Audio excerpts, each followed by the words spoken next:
સાબરકાંઠાના ખેડબ્રહ્મામાં સનસનાટી ભરી લૂંટનો ભેદ ઉકેલાયો છે। લક્ષ્મીપુરા રોડ પર ધોળા દિવસે લૂંટ થઈ હતી તો લક્ષ્મીપુરાની સીમમાં યુવાન પર હુમલો પણ કરવામાં આવ્યો હતો। વડાલીના મંથન બ્રહ્મભટ્ટની સોનાની મગમાળાની લૂંટ થઈ હતી। શૈલેષ ઉર્ફે કુંકી કૈલાસરાજ ગઢવીની ધરપકડ કરવામાં આવી છે। ઝડપાયેલા બે આરોપીઓને કોર્ટ સમક્ષ રજૂ કરવામાં આવ્યા તો મુખ્ય સૂત્રધાર હિસ્ટ્રી ચીટર પવન બારોટ હજુ પણ ફરાર છે। ગુનાહિત ઇતિહાસ ધરાવતો પવન બારોટ ક્યારે પકડાશે તે સવાલ છે।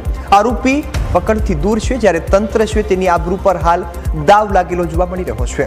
તો આ સમગ્ર ઘટનાને લઈ હાલ પોલીસ દ્વારા જે મુખ્ય સૂત્રધાર છે તેને ઝડપી પાડવા માટે તપાસના ચક્રો છે તે ગતિમાન કરવામાં આવ્યા છે।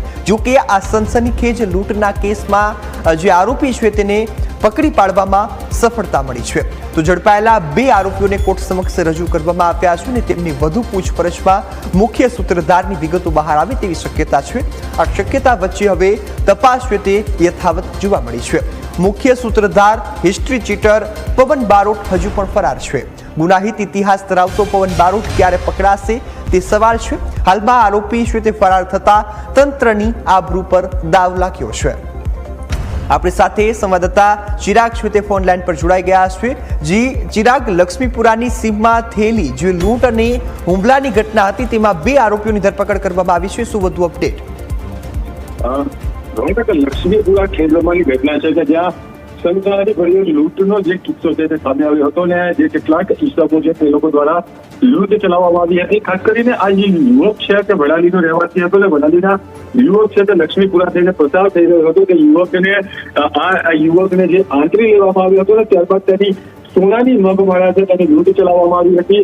પોલીસે ગણતરીના કલાકોમાં જે આરોપીઓની અટકાયત કરી છે, પરંતુ મુખ્ય સૂત્રધાર અને ભૂતકાળમાં જે પોતાના ગુનાહિત ઇતિહાસ ધરાવનાર પવન બારોટ હજુ પણ પોલીસ પકડથી દૂર છે। એટલે કે કહી શકાય કે પવન બારોટ જે પોલીસ પકડથી દૂર છે તેને લઈને પોલીસની આબરૂ છે તે હાલ દાવ ઉપર લાગી છે ને અંતરિયાળ વિસ્તારમાં આ પ્રકારની લૂંટની જે ચીજ છે તેને અંજામ આપવામાં આવ્યો હતો ને આ પ્રકારની ઘટના છે તે સમગ્ર વિસ્તારની અંદર ચકચાર મચ્યો હતો। આ ઘટનાને પગલે જે અંતરિયાળ વિસ્તાર છે અંતરિયાળ વિસ્તારની અંદર લોકોમાં ભય ફેલાયો હતો ને ખાસ કરીને પોલીસ દ્વારા જે અલગ અલગ ટીમો બનાવવામાં આવી હતી ને જે આરોપીઓ છે તે આરોપીઓને ઝડપી લેવામાં આવ્યા છે, પરંતુ મુખ્ય સૂત્રધાર પવન બારોટ હજુ પણ ફરાર છે, જેને લઈને લોકોમાં મોટાભાગના લોકોમાં જે ભય છે તે હાલ સતાવી રહ્યો છે। કારણ એક જ છે કે પવન બારોટ છે તેના ગુનાહિત ઇતિહાસ પણ છે, એને અગાઉ પણ આ પ્રકારની લૂંટ છે તે કરી છે અને અનેક જે કિસ્સા છે તે સામે આવ્યા હતા, પરંતુ પવન બારોટ જ્યાં સુધી ન પકડાય ત્યાં સુધી પોલીસની ઇજ્જત અત્યારે દાવ પર લાગેલી છે।